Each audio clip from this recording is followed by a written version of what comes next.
Hello friends, welcome to our channel. ரோஹினியோட parlour காட்டுறாங்க. Rohini parlour அவங்க அம்மா வந்துடுறாங்க. இது தெரியாமல் விஜயா வந்துடுறாங்க. ஐயோ போச்சு, எங்கள் அத்தை வந்துட்டாங்க, ஒன்றை பார்த்தாங்க, போச்சு அவ்வளோதான், நான் செத்தேன். இங்கே வேறு கத்தி இருக்குது, சிஸ்டர் இருக்குது. ஏற்கனவே எங்கள் அத்தையோடைய விஷயத்தில் பேரை மாற்றினதில் நான் ரொம்ப பெரிய கொடூர முகத்தையே பார்த்துட்டேன். இப்போ வேறு அவங்க சுயரூபம் காமிச்சாங்க, அவ்வளோதான் அப்படின்ட்டு என்ன பண்ணலான்னு சொல்லி அவங்க அம்மாவுக்கு முகத்தில் அதுக்குரிய க்ரீம் எல்லாத்தையும் போட்டு மேலே வெல்டிகள்லாம் வச்சிடுறாங்க. விஜயா உள்ளே வந்துடுறாங்க. இன்னமும் ரெகுலர் கஸ்டமராக ஆகணும். ஆமாம் ஆண்டி, அடிக்கடி வர்றவங்க தான் மேடம், ஒரு 5 மினிட்ஸ் வெயிட் பண்ணுங்கள், இங்கிட்ட திரும்பாதீங்க, அப்புறம் முகத்துலலாம் ஃபுல்லாக அங்கங்கே சுருக்காக வந்துடும் அந்த க்ரீம் எல்லாமே அப்படிங்கிறாங்க. என்ன ஆண்டி அப்படிங்க, இந்த மாதிரி உங்கள் அப்பா வந்துட்டாங்களாம்மா, எல்லாம் வர்றாங்களான்னு வந்துடுறாங்க, ஏறிட்டாங்க ஃப்ளைட்லலாம் அப்படிங்கிறாங்க. அந்த பொண்ணு வருதா கூடன்னு, யாருன்னா தான் உங்கள் அப்பா 2வது கல்யாணம் பண்ணிட்டாங்க அந்த பொண்ணு, இல்லை அவங்களாம் வரலன்னு. என்னம்மா பண்ணுறது, உங்கள் அம்மா இருந்தாங்கன்னா உனக்கு எல்லாமே நடத்தி வைப்பாங்க, இப்போ உங்கள் அம்மா வேறு பாவம் அல்பாயசில் போய் சேர்ந்துட்டாங்க அப்படின்ட்டு விஜயா சொல்லிவிட்டு அவங்களுடைய ரோஹினி அவங்க அம்மாக்கிட்டே பேசுகிறாங்க. வணக்கம்மா, நான் தான் எங்கள் மாமியார், நான் தான் இவளுக்கு எல்லா ஃபங்க்ஷனும் ரெடி பண்ணுறேன். அவங்க அப்பா மலேசியாவில் இருக்காங்க, பெரிய பணக்காரரு, ஆனால் என்ன பண்ண அவங்க அம்மா அல்பாயசில் போய் சேர்ந்துட்டாங்க. நான் தான் இங்கே அம்மாவாக இருந்து இவளுக்கு எல்லாமே நான் பார்த்து ஆறுதல் பண்ணிக்கிட்டு இருக்கேன் அப்படிங்கிறாங்க. சரிம்மா, ரொம்ப சந்தோஷம், பாவம் அவங்க அம்மாவுக்கு கொடுத்து வைக்கல அப்படின்ட்டு சொல்லிக்கிட்டே இருக்கும்போது கண்ணு கலங்கிறது. என்னம்மா ரோஹினி, இவங்க கண்ணில் கண்ணீராக வருது, அழுகுறாங்க. ஐயோ ஏங்க அழுகுறீங்க அப்படின்ட்டு சீக்கிரமாக கண்ணை துடைக்க போகிறாங்க. ஆண்டி இருங்க, அவங்களுக்கு கண்ணில் வெள்ளரிக்காய் வச்சுருக்கோங்க, அதனால தான் கண்ணெல்லாம் கொஞ்சம் கலங்குது, அதனால் வேறு ஒன்றும் இல்லை மேடம், ஒரு 5 மினிட்ஸ் வெயிட் பண்ணுங்க அப்படிங்கிறாங்க. சரிம்மா ரோஹினி, எனக்கும் இதே மாதிரி முகத்துக்குலாம் போடணுமா, நாளைக்கு ஃபங்க்ஷன் இருக்கலாம், எனக்கு போட, நான் இங்கே உட்காரேன்ட்டு சீக்கிரமாக ஒரு சேரில் உட்கார போகிறாங்க. ஆண்டி இருங்க, இங்கே போட்டால் ரொம்ப நேரம் ஆகும் ஆண்டி, நான் வீட்டில் வந்து உங்களுக்கு நிதானமாக போட்டு விட்றேன் அப்படிங்கிற. ஆமாம்மா, எனக்குமே இன்னும் நிறைய வேலை இருக்குது, நானும் போய் வேலையை முடிக்கிறேன், நீ வீட்டில் வந்து எனக்கு போடு, சரி நான் கிளம்புறேன் அப்படின்ட்டு வந்துடுறாங்க. வெளியில் வந்து ரோஹினி கொடுத்த ரூபாவெல்லாம் பார்த்து அப்படியே மனசில் உள்ளுக்குள்ளே பயங்கரமாக சந்தோஷமாகறாங்க. ஆனால் ரோஹினியோட அவங்க அம்மா இருக்காங்க, அவங்க வந்து ரொம்ப ஃபீல் ஆகுறாங்கம்மா, அவங்க சொல்கிறதெல்லாம் எதுவும் நினச்சிக்கிடாதம்மான்னு. நான் நினைக்கிறதுக்கு என்னம்மா இருக்குது, அவ்வளோதான், எனக்கு கொடுத்து வச்சது உன்னோட நல்ல சம்பவத்தை எதுவுமே என்னால் பார்க்க முடியல அப்படின்னு சொல்லி அவங்க அம்மா ஃபீல் பண்ணுறாங்க. நெக்ஸ்ட்டு இங்கே வீடை வந்து காட்டுறாங்க. எல்லாருமே காரில் கிளம்பிடுறாங்க ஸ்ருதிக்கு மற்றும் ரோஹினிக்கியோட தாலி பிரித்து கொடுக்குற ஃபங்க்ஷனுக்கு. அதுக்கடுத்து மண்டபத்தை காட்டுறாங்க. மண்டபத்தில் ஸ்ருதியோட அம்மா அப்பா எல்லோரையும் வர வைக்கிறாங்க. அந்த ஃபங்க்ஷனுக்குள்ளே கிராண்டாக நடக்கிறாங்க. என்ன சுதா, இங்கே யாருமே இன்னும் வரலையே ஸ்ருதி வீட்டிலேருந்து அப்படின்னு. வந்துடுவாங்கங்க, நீங்கள் கொஞ்சம் அமைதியாக இருங்கங்க, எல்லாம் நல்லபடியாக நடக்கும் அப்படிங்கிறாங்க. கரெக்டாக கார்லேருந்து இறங்கிடுறாங்க. இவங்க வர்றதை பார்த்துட்டு அவர் கோவப்பட்டுட்டு சீக்கிரம் டக்குன்னு திரும்பி போகிறாரு. இருங்க ஏட்டா, நம்மளால் எந்த பிரச்சனையும் வரக்கூடாது, அதனால் வர்றவங்கள நீங்கள் வரவேற்கணும் கண்டிப்பாக அப்படிங்கிறாங்க.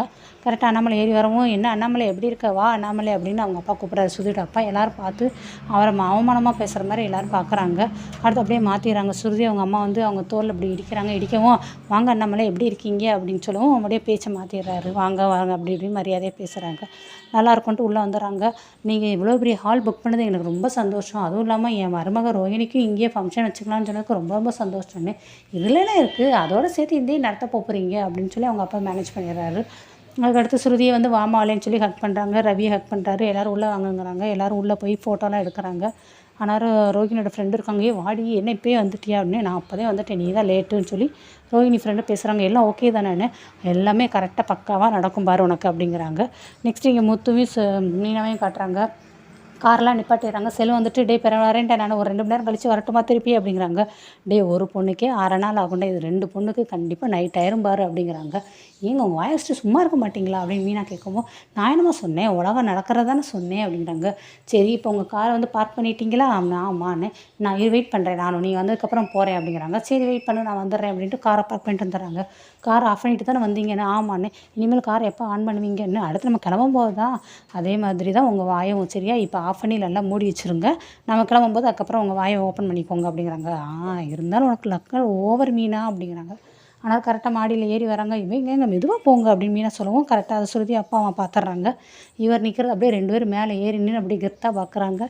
கீழே இவங்க 2 பேரும் ஏறி வராங்க. கரெக்டாக சீக்கிரமாக போய் இங்கே நம்ம கோவிந்தா கோயிலில் கோவிந்தான்னு சொல்லி நல்ல பெரிய வணக்கமும் போடுவோமா, அது மாதிரி முத்து பெரிய வணக்கம் போட்டு வந்துடுறாரு. அதை பார்த்து மீனாக்கு சிரிப்பாக இருக்குது. சரி, ஆனாலும் அவங்க அம்மா கூப்பிட்றாங்க. ரோஹினி, நீ இந்த இடத்துல போய்க்கோமா, நீ இங்கே வந்து போய் மேக்கப் பண்ணி ட்ரெஸ்ஸெல்லாம் மாற்றுமான்னு சொல்லி ஸ்ருதியை சொல்கிறாங்க. ரோஹினிக்கு மாடியிலன்னு ரூம் சொல்கிறாங்க. சரி, எல்லோரும் கிளம்பிடுறாங்க. ஸ்ருதி வந்துட்டு, மீனா எனக்கு கொஞ்சம் ஹெல்ப்பாக இருக்கும், நீங்களும் வாங்கலை அப்படிங்கிறாங்க. அம்மா, நீ எதுக்குமா மீனா கூப்பிட்டு டிஸ்டர்ப் பண்ணுற, நீ மீனா அங்கே போய் நீ உட்காந்துக்கோமா, வரவங்களை எல்லோரும் நீ உட்கார வச்சுக்கோமா, உனக்கும் உன் ஃப்ரெண்டு இருக்காங்களா, உன் ஃப்ரெண்டை கூட்டிகிட்டு போ அப்படின்னு சொல்லி ஸ்ருதியை அனுப்பி விட்றாங்க. மீனாவும் போய் வாங்க மாமா உட்காருங்க அப்படிங்கிறாங்க. கரெக்டாக ஃபோன் வருது. பரசுதாம்மா ஃபோன் போடுறான். நான் போய் பரசை கூட்டிகிட்டு வந்துருக்கேன், வந்துடுவேன் அப்படின்ட்டு அவர் கீழே இறங்கி போயிடுறாரு. கூப்பிட்றாரு. பரசுவை போய் கூப்பிட்றாரு வாடான்னு. டேய் தாலி பிரிச்சது கோர்க்க ஃபங்க்ஷனுக்கு இவ்வளோ பெரிய மண்டபமா, பரவாயில்லடா எல்லாம் பெரிய பணக்காரங்களாக தான் இருக்காங்க அப்படிங்கிறாங்க. இன்னொரு சம்பந்தர் வராருன்னு சொன்னியே அவர் வந்துட்டாரானே. வர்றாங்கன்னு சொல்கிறாங்கடா, பார்ப்போம் வந்திருக்காரா எப்படி என்னன்னு பார்ப்போம் அப்படிங்கிறாங்க. சரி ஓகேன்ட்டு அடுத்து திருப்பி முத்து வந்து உட்காராரு. என்னங்க என்னாச்சுன்னு எப்படி வாய் சைகை காட்டுறாருன்னு. என்னாச்சுன்னு நீ தான் நான் பேசவே கூடாதுன்னு இருக்கீல, ஸோ பேசவே மாட்டேன் அப்படிங்கிறாங்க. ஆனால் அவர் பார்த்து கேட்குறாரு, ஏன் டைமாக பேச மாட்டீங்க அப்படிங்கிறாங்க மீனா. நான் ஒன் டைம் பேச மாட்டேன்னு சொல்லி முத்து சொல்கிறாரு. ரவி வர்றாங்க. டே முத்து, ரவியும் பார்த்துட்டு என்னாச்சு இவனுக்கு அப்படின்னா, அதெல்லாம் ஒன்றும் இல்லை ரவி, நீங்கள் போய் கிளம்புங்க நாங்கள் வர்றோம் அப்படிங்கிறாங்க. நெக்ஸ்ட்டு ரோகிணியை கட்டுறாங்க. ரோகிணியோட ஃப்ரெண்டு வந்து என்னடி உங்கள் மாமியார் இப்படி இருக்குது, அப்பா பணம்னு இதில் உங்கள் அப்பா வேறு வரணுங்குது. ஆமாம் நேற்று விடியதுலேருந்து நேற்று வரைந்து இப்போ உங்கள் அப்பா வந்துட்டாரா நீ எஃப்எம் ரேடியோ மாதிரி நொய்யிங்கிறாங்க அப்படின்னு சொல்லி ரோஹிணி சொல்கிறாங்க. சரி இதை எப்படி தான் நீ இதுக்கு போகிறேன்னு, எப்படியோ இது ஒரு வழியாக செலவழிச்சிட்டாங்க. மீனா மாதிரி எனக்கு சிம்பிளாக வீட்டிலே வச்சு முடிப்பாங்கன்னு பார்த்தா இப்போ ஸ்ருதி செய்கிறதுனால எனக்கு சேர்த்து செய்கிறேன்னு சொல்லி என் உயிரை வாங்குறாங்க. நல்லா தானே இருக்குது, பெரிய கிராண்டான ஃபங்க்ஷனில் அப்படிங்கிறாங்க.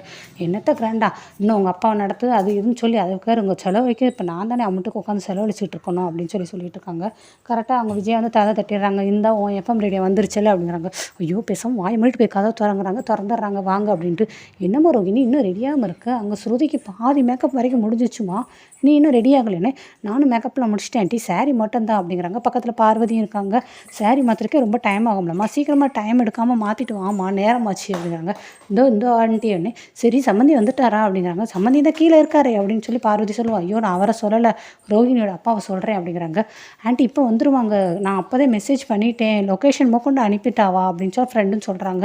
என்னத்தை ஏறிட்டாரு இறங்கிட்டாரு அப்படி இப்படிங்கிற கண்ணில் காட்ட மாட்டேங்கிறீங்க, இன்றைக்கி வரட்டும் இருக்குன்னு. அவருக்கு வேலை இருக்கும்ல, இதெல்லாம் பக்கத்தில் இருக்குது, மலேசியா எவ்வளோ தூரத்தில் இருக்குது, டிராஃபிக்கில் சாதாரண இதில் போலீஸ் எல்லாம் இங்கேக்குள்ளே பஸ்ஸுக்கு எவ்வளோ டிராஃபிக் ஆகுது, இது கடல் கடந்து அங்கேருந்து ஃப்ளைட்டில் வர வேண்டாமா அப்படிங்கிறாங்க. என்னத்தை வேலை பார்த்து என்ன செய்ய, எல்லாமே ரோஹிணிக்கு தான் போகுது, மனோஜுக்கு தான் போகுது, இன்றைக்கி வரட்டும் எல்லாத்தையும் பேசி முடிச்சிடுறேன் அப்படின்னு சொல்லி இங்கே விஜய் பயங்கரமாக கோவம் கட்டுறாங்க. இன்றைக்கி வரட்டும் அவர் அப்படின்ட்டு. அடுத்து விஜய் நீங்கள் போங்க ஆண்டி நான் வந்துடுவேங்கிறாங்க. பார்த்து எங்கள் மாமியாரோட சீர்புத்தை எப்படி பேசுகிறாங்கன்னு. இருக்க ஒரு புடவையில் சாயம் வெளுத்த மாதிரி என்னோடய மரியாதையெல்லாம் இப்போ ரொம்ப வர வெளுத்துட்டு போகுது, இதுக்கு எப்படியாவது ஒரு பெரிய விஷயம் நான் பண்ணணுங்கிறாங்க. என்ன பண்ண போகிறேன் அப்படிங்க அந்த மாதிரி சொல்கிறாங்க. அவங்க பெரிய கொடை போட்டு இந்த சின்ன கொடை வந்து நான் அழிக்கணும், அதுக்கு இந்த முத்துவை தான் நம்ம பெரிய விஷயமா யூஸ் பண்ணணும், அந்த முத்து இருக்கானா போய் பாரு அப்படிங்கிறாங்க. சரி எட்டி பார்க்குறாங்க, முத்து இருக்காரு, அவன் இருக்கான்டுன்னு. என்னடி இவ்வளோ அமைதியாக சாந்தமாக இருக்கான்னு, இவனை மீனாதை ஏதாவது சொல்லி கூட்டிகிட்டு வந்திருப்பான், அதனால் அவனை நம்ம தான் ட்ரிகர் பண்ணணும், நம்ம என்ன பண்ணலாம் அப்படின்னு சொல்லி அவங்க யோசிச்சுட்டு இருக்கும்போது இந்த முத்து வந்து ஒரு ஆளை வச்சு தண்ணி அடிக்கிறதுக்காக ட்ரை பண்ணுறாங்க.